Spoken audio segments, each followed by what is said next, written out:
Imagine you hold a secret so dangerous, it could topple the powerful.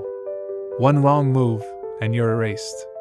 Would you speak, or stay silent? This is the story of Eunice Gray, a woman who wrote the truth in 1854 Philadelphia, and paid for it. Her words changed history. But her name?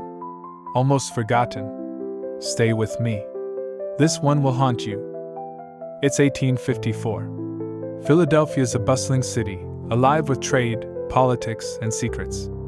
The courts are the heart of power. Judges, lawyers, men with money. They decide who wins, who loses, who lives. But there's one person in the room nobody notices. Eunice Gray. She's 29, a stenographer. Her job? To record every word of a trial, her pen scratching faster than you can speak. She's invisible, a shadow in a black dress, her eyes fixed on her paper. But Eunice sees everything, and she hears what others miss. Eunice wasn't always a stenographer. She grew up poor, the daughter of a seamstress. Taught herself to read, to write, to capture words like lightning. By 1850, she was one of the few women in Philadelphia's courts, hired because she was cheap and didn't ask questions. But Eunice was different. She didn't just write. She listened. She understood. And in 1854, she was assigned to a case that would break her. The trial was big news. A merchant, William Carver, was accused of fraud, swindling thousands from local businesses. Carver was connected, friends with judges, politicians. The city expected him to walk free. Eunice sat in her corner, recording. The prosecutor laid out evidence: forged contracts, fake signatures. Solid proof. But something felt off. The judge, a man named Hargrove, kept interrupting. Witnesses stumbled, their stories shifting. Carver smirked from the defendant's table.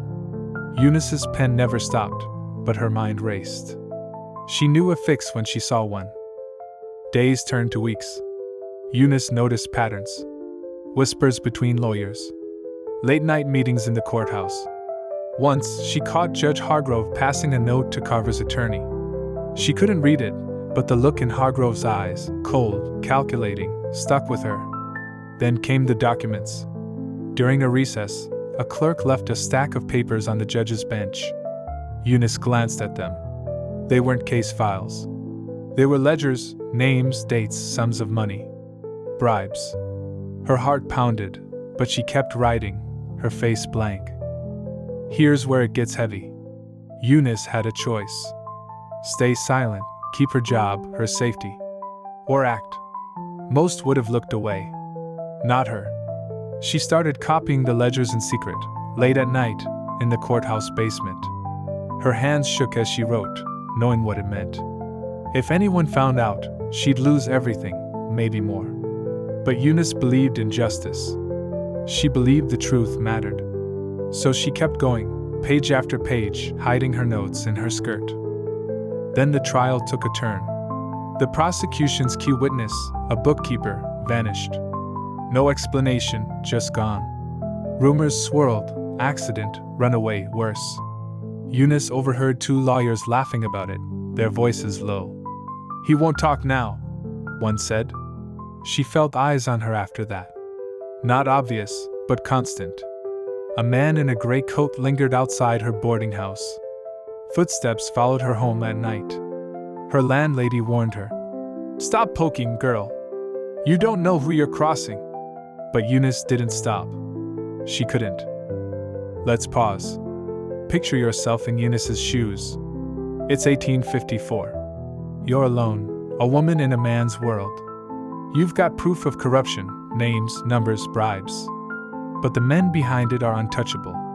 They're watching you. What do you do? Run? Fight? Eunice chose to fight. She sent her notes to a newspaper, the Philadelphia Inquirer, under a false name. She didn't want fame. She wanted change. The article hit like a bomb. Corruption in the courts, the headline screamed. It named Judge Hargrove, Carver, and half a dozen others. The city erupted. Protests outside the courthouse. Carver's trial collapsed. He was convicted. Hargrove resigned in disgrace. Eunice's ledgers were the spark. But sparks burn. The powerful don't forgive. And Eunice? She was about to learn what happens when you cross the wrong people. The threats came fast. Letters slipped under her door, unsigned, promising consequences. Her room was ransacked, her notes gone. The man in the gray coat was everywhere now, his face half hidden. Eunice stopped sleeping. She'd sit by her window, clutching a knife, listening for footsteps. Friends begged her to leave Philadelphia. She refused. "If I run," she told one, "they win." But the pressure broke her. She started seeing things, shadows in corners, faces in crowds. Her writing grew erratic, her once steady hand trembling. Then, in December 1854, Eunice vanished. No trace, no note. Her boarding house was empty, her belongings untouched. The Enquirer ran a small story, calling her a heroine of justice. But the city moved on. The men she exposed? Most slithered back to power. Her name faded, her story buried in dusty archives. But Eunice's work didn't vanish. Her ledgers forced Philadelphia to reform its courts. Stenography became standardized, a shield against corruption. Every trial in America today owes something to her. Now let's jump to 2025. You're watching this video, maybe wondering why this matters. Here's why. Eunice's fight isn't over. Her ledgers exposed a system that still exists, power protecting itself. Think about it. Whistleblowers today, people leaking truths about governments, corporations, they face the same shadows Eunice did. Surveillance, threats, erasure. Look at the news. Data breaches, lawsuits, accidents. The man in the gray coat? He's still out there, just wearing a different face. I dug deeper. Old court records from 1854 mention a symbol, scratched into the ledgers Eunice copied. A triangle with a dot in the center. Nobody knows what it meant, but it wasn't random. That symbol's been seen since, on buildings, in documents, even in modern logos. Quietly, like it's watching. A historian I contacted, Dr. Lena Marsh, found it in files tied to political scandals from 1854 to now. She stopped answering my emails last month. Her last message? It's bigger than Eunice. So, what happened to Eunice Gray? Did she run, start over somewhere new? Did the men in power silence her? Or did she see something in those ledgers, something so big, she had to disappear? And that symbol, the triangle with a dot. Is it just a mark or a warning?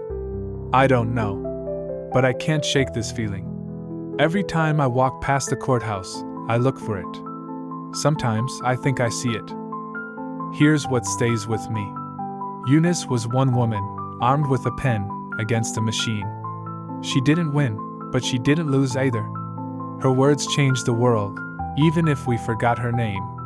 Maybe that's the real mystery, not where she went, but why we let her fade. So I'm asking you, have you seen that symbol? A triangle with a dot? Check the buildings around you. The corners, the shadows. And if you find it, what will you do? Stay silent? Or speak? Thanks for listening. This one's heavy, I know. Drop a comment. What do you think happened to Eunice? Have you seen that symbol? If you want more stories like this, hit subscribe. The fire's still burning, and I've got more to tell.